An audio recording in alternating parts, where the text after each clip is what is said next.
Today I'm going to share 3 principles for the masculine partner in romantic relationships to keep in mind or adhere to.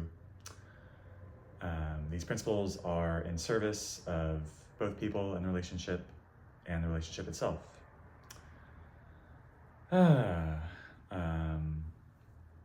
as I do so, I'm gonna touch and hold this wooden puzzle toy.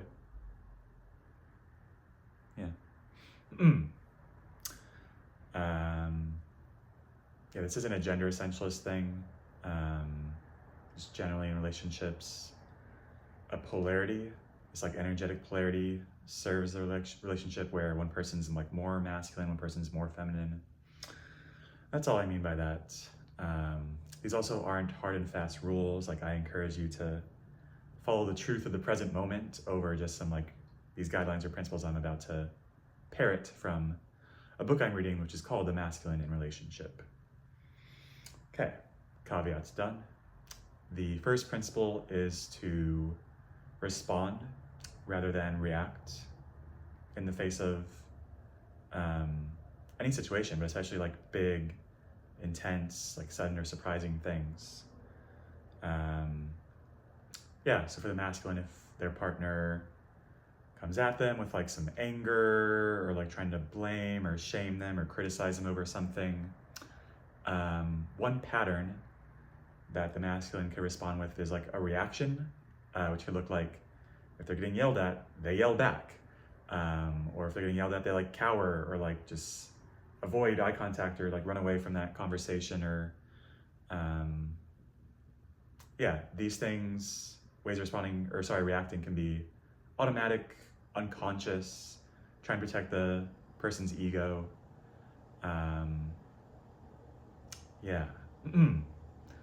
And that doesn't potentially feel safe for their partner to not be able to have their, big emotions or their things they want to express be received. So a healthier approach is for the masculine partner to practice being more grounded and rooted and secure in his nervous system and just in life, like feel more like confident and able to handle whatever comes his way, so that when criticism or big emotions or like some sudden surprising thing enters his awareness, he can receive whatever comes to him, that verbal or physical stimulus, and take it in, consider it, and respond, which is intentional and informed by his brain and his body and how he receives the truth of what's been told to him. And so that response could look like either agreeing or acknowledging what, if it's critical towards him, like what is true about those criticisms, and potentially introspecting to share like what he might do differently in the future. Or if he disagrees with some parts of the criticism, he can share that, be open and receptive to what's been shared, but say like, yes, I hear you, understand your perspective here, and I do disagree with this part, because then share his point of view.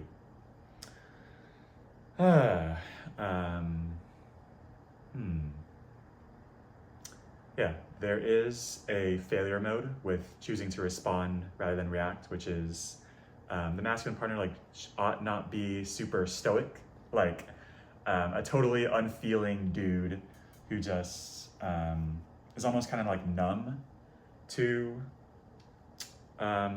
receiving these energies, or like kind of puts up an energetic wall or a block to like actually not even fully feel what's being given to him. That stoicism isn't super healthy. Like, we do want to still have emotions and feel things and be emotive, like by all means, when like someone betrays you or pisses you off, like feeling the anger is good and healthy. Or when like some sudden tragic, terrible news makes its way to you, like a grieving or really sad expression there, like, is appropriate and healthy, like, which those can be interpreted as reactions, like, oh, all of a sudden anger, all of a sudden grief, like, that's good. We don't want to be stoic.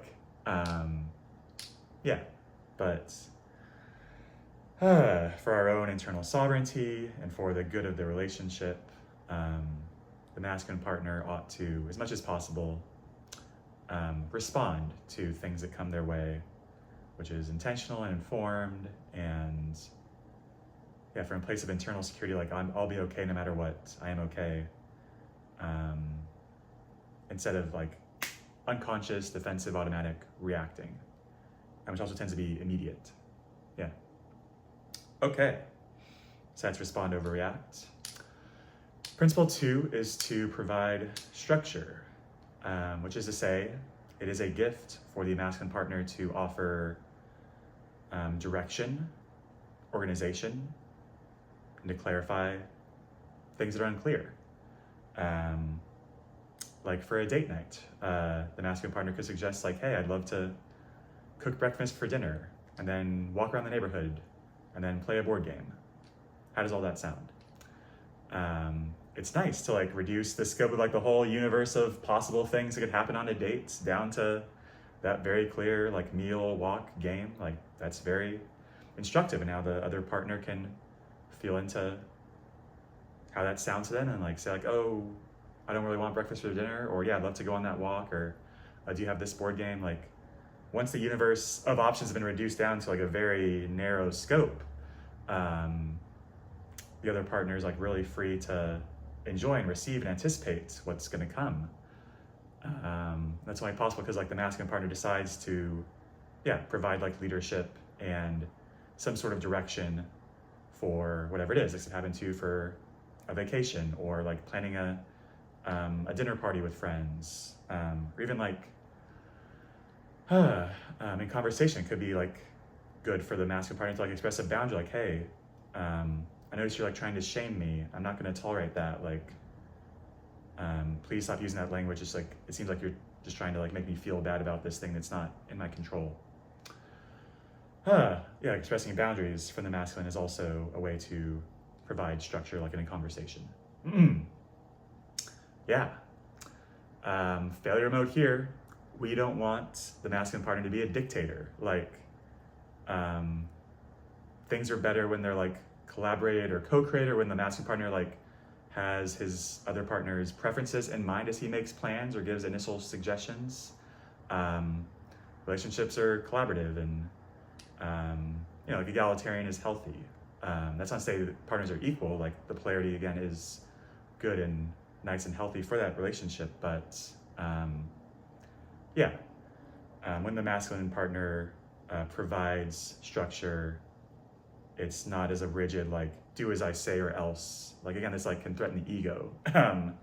It's okay if you set plans for a date and your partner's not feeling it. Like whatever. The point is like your pattern of being decisive, of providing organization and like clarifying uncertainties. That's what is healthy for the connection. So that's provide structure. The third principle here is for the masculine partner to create safety.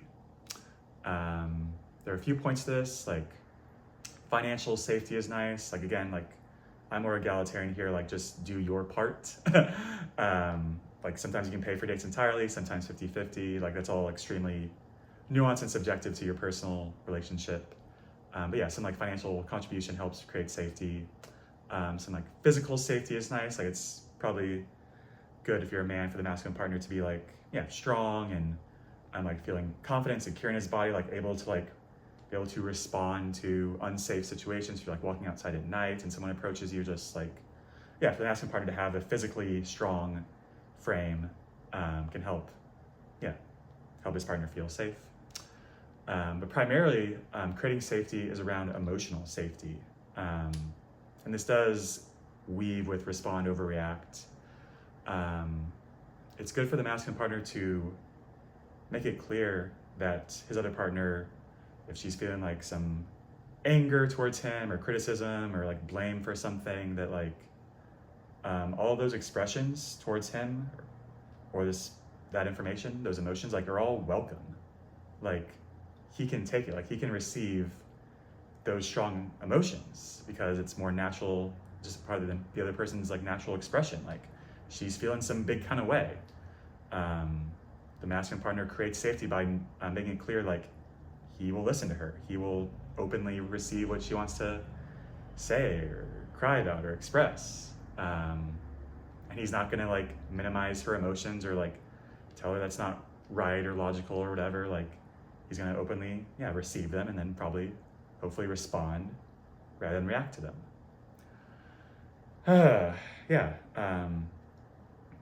That's all to say, like, generally the feminine partner has more emotional expression, and so it's part of her authentic expression to share those emotions that are true to her in the moment. So she's gonna feel so safe when she knows that like her partner can receive her authentic expression, those big emotions, and like they'll receive them healthily and openly and non-defensively. Yeah. So of course there is a failure mode here too, where a masculine partner who creates safety like could be in this like teddy bear, too soft, or like placating, people-pleasing mode where he thinks like, oh, I gotta create safety. I need to make sure she 100% feels totally safe no matter what, all the time, forever. Gross. Don't be a pushover. Don't be a people pleaser.